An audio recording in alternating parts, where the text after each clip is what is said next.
이 시간 오후 예배를 캄보디아 단기 선교 보고로 준비하였고, 먼저 말씀을 나누고 2부 순서로 우리 간증과 또 기타 보고들을 순서대로 진행하도록 하겠습니다. 단기 선교를 다녀와서 한 주 동안 성도님들이 잘 다녀오셨습니까? 많이 인사해 주시고 또 참 수고하셨다고 이야기를 건네어 주셨는데, 그래서 제 마음에 부담이 되었습니다. 하나님께서 저와 우리 단기 선교팀에게 많은 은혜들을 부어주셨는데 이 은혜를 성도님들과 어떻게 잘 나누면 좋을까, 어젯밤부터 잠이 좀 잘 오지 않았습니다. 저와 우리 단기 선교팀이 건강하게 잘 다녀온 것도 하나님의 은혜요, 또 오늘 이 자리에서 그 땅에 역사하신 하나님의 놀라운 역사하심을 나눌 수 있는 것도 하나님의 은혜일 줄 믿습니다.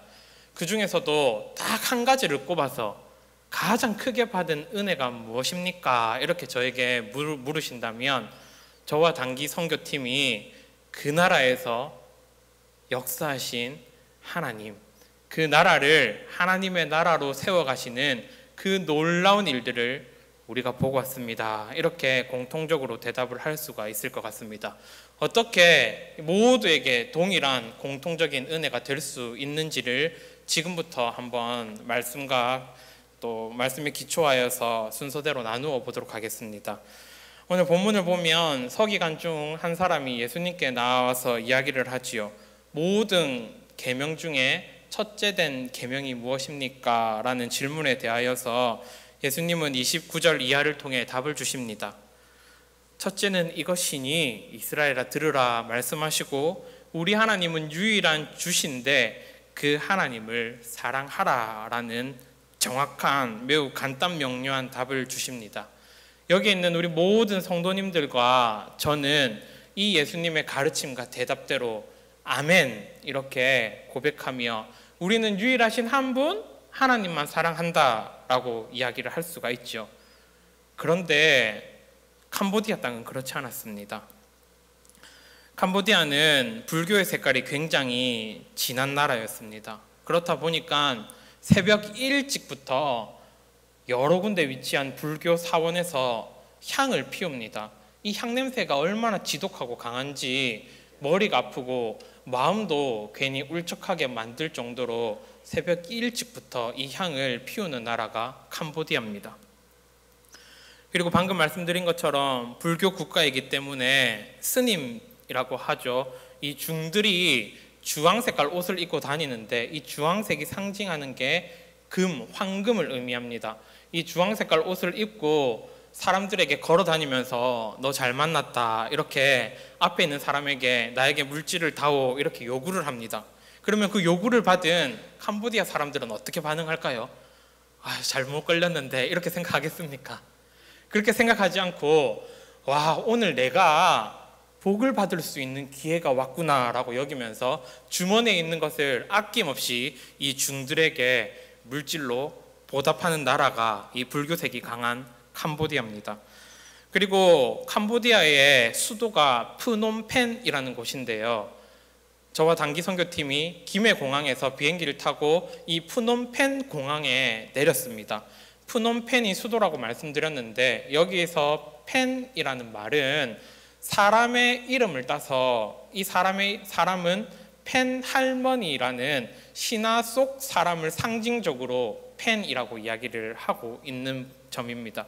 이 펜이라는 사람이 옛날에 캄보디아에 많은 홍수가 났었는데, 큰 물이 난리가 났었는데 그때 이 펜 할머니가 캄보디아 사람들을 구원한 데서 이러한 신화 속 어떤 이야기를 본따서 프놈펜이라고 말할 때 이 펜 할머니를 굉장히 신성시 우상화한 나라가 이 프놈펜 캄보디아 국가였습니다.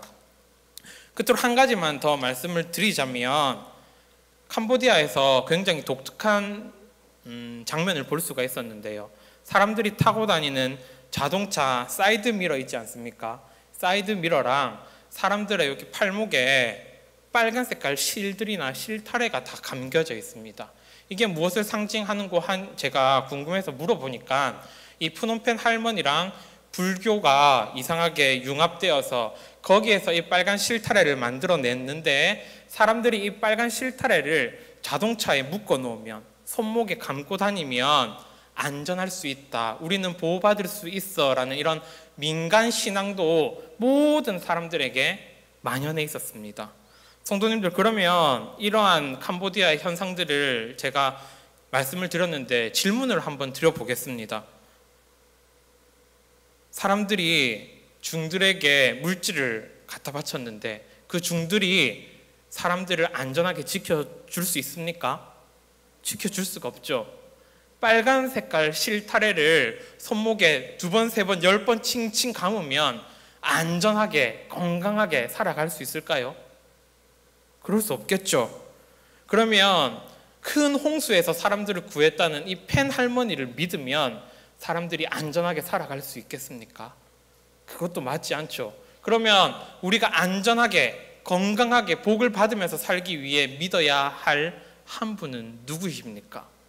바로 오늘 예수님이 가르쳐 주신 것처럼 유일하신 참 신이신 예수 그리스도를 믿는 것, 그 방법밖에는 없음을 우리는 알고 있는데, 아직 캄보디아 땅에는 이 복음이 넓게 증거되지 못하고 있었습니다. 32절을 성도님들 한번 보십시오.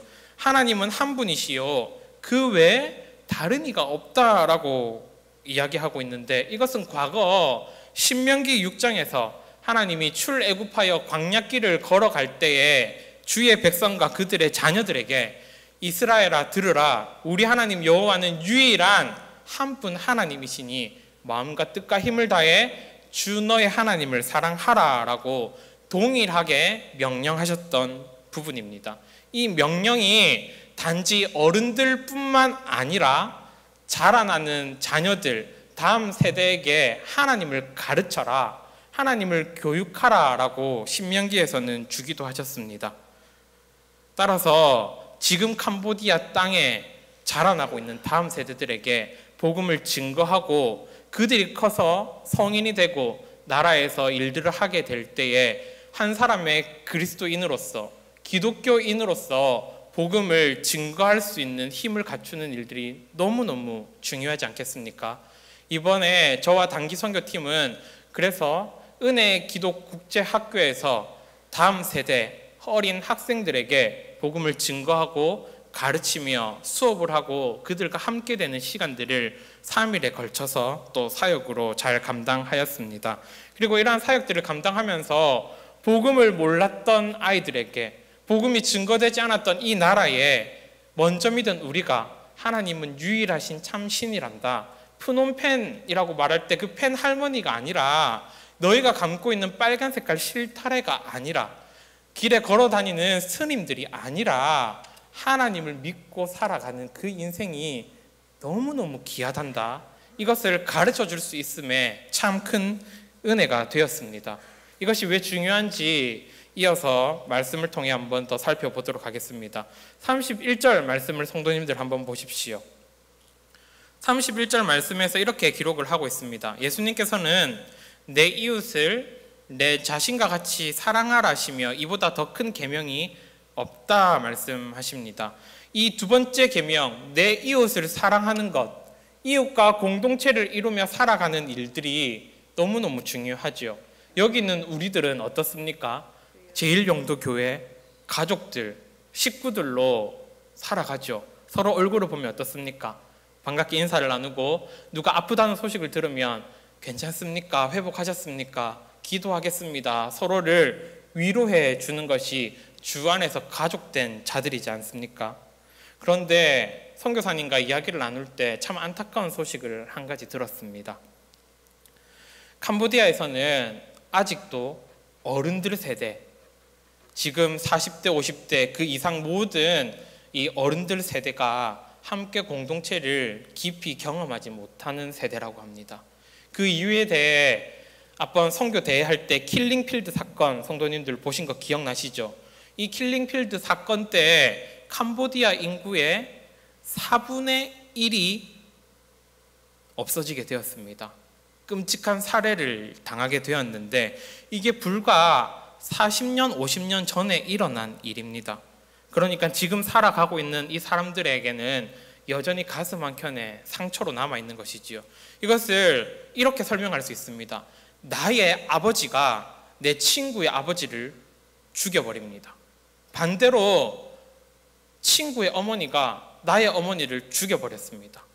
한 사람이 피해자이거나 반대로 가해자로 살아갈 수밖에 없는 것이 이 캄보디아에 처한 오늘의 상황인 것이지요. 그러니까 성도님들, 나의 부모를, 나의 자식을, 사랑하는 나의 가족을 죽인 사람들과 공동체를 이룰 수가 있겠습니까? 이룰 수가 없겠죠. 불가능합니다. 사람의 마음으로는 절대 용납되지 않는 나라가 이 캄보디아였습니다. 하지만 말씀은 놀랍게도 이 끔찍한 아픔을 변화시키고 있었습니다. 예수 그리스도의 마음으로 이웃을 사랑하는 것, 예수님이 사랑하신 것처럼 이웃을 사랑하는 일들을 저와 단기선교팀은 보았습니다. 어디서 보았을까요? 은혜기도 국제학교에서 자라나는 다음 세대 아이들을 통해서 보았습니다. 아이들은 하나님을 믿는다, 하나님을 사랑한다 고백하면서 저희들에게 선생님 감사합니다, 그 조망만한 입술로 이야기해 주었습니다.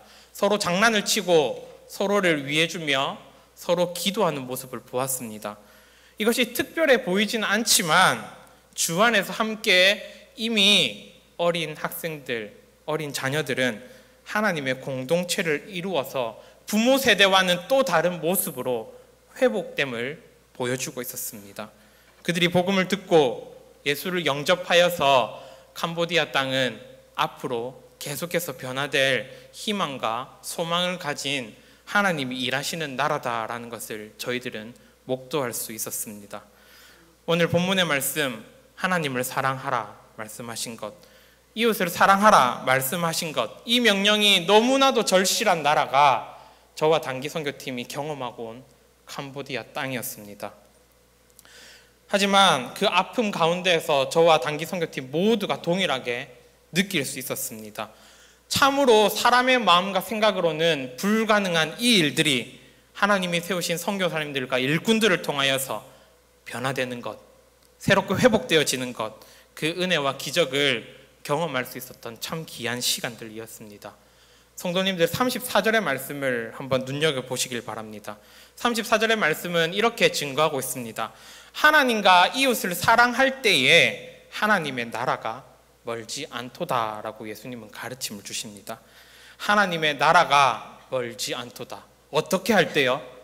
하나님을 사랑하고 이웃을 사랑하며 살아갈 때요. 그러면 이렇게 말씀을 드릴 수가 있겠지요. 캄보디아 땅에는 하나님을 사랑하는 일이 마구마구 일어나고 있습니다. 캄보디아 땅에는 어린 자녀들이 서로의 상처를 위로해주고 서로를 사랑하며 웃음의 공동체를 형성해 나가고 있습니다. 다시 말해 그 땅에 하나님의 나라가 도래했고 하나님의 나라가 세워지고 있었습니다. 저와 우리 모든 단기 선교팀은 캄보디아 땅에 임한 하나님의 놀라운 일하심을 가슴 뜨겁게 경험하고 돌아왔습니다. 그래서 돌아온 지금 그 땅을 생각하기만 해도 기대되고 기도할 수밖에 없는 것이 저희의 심정이고, 이 뜨거운 마음들을 오늘 이 시간, 짧은 시간 성도님들과 함께 나누면서 우리 모두가 그 땅을 더욱 갈망하고 하나님의 일하심을 소망하며 기도할 수 있는 시간들로 이어질 수 있기를 소망합니다. 오늘 말씀을 맺겠습니다. 캄보디아는 여전히 아픔과 우상이 만연한 나라입니다. 일반 서민들의 한 달 월급은요 20만 원에서 30만 원 정도밖에 되질 않습니다. 하지만 이러한 땅에 하나님의 사랑의 씨앗이 심겨지고 싹이 틔어지고 열매를 맺는 그러한 기대되는 과정들을 볼 수가 있었습니다. 바라옵기는 저와 우리 모든 성도님들께서 캄보디아에 임한 이 하나님의 나라를 기뻐하며 그 땅을 위하여서 뜨겁게 기도하기를 소망합니다. 나아가서 오늘 기적을 경험하고 있는 우리가 주님의 교회 안에서 하나님과 내 곁에 앉아있는 성도들을 더욱더 사랑하며 그들을 섬길 수 있는 시간들로 이어지기를 우리 주님의 이름으로 축원합니다. 아멘.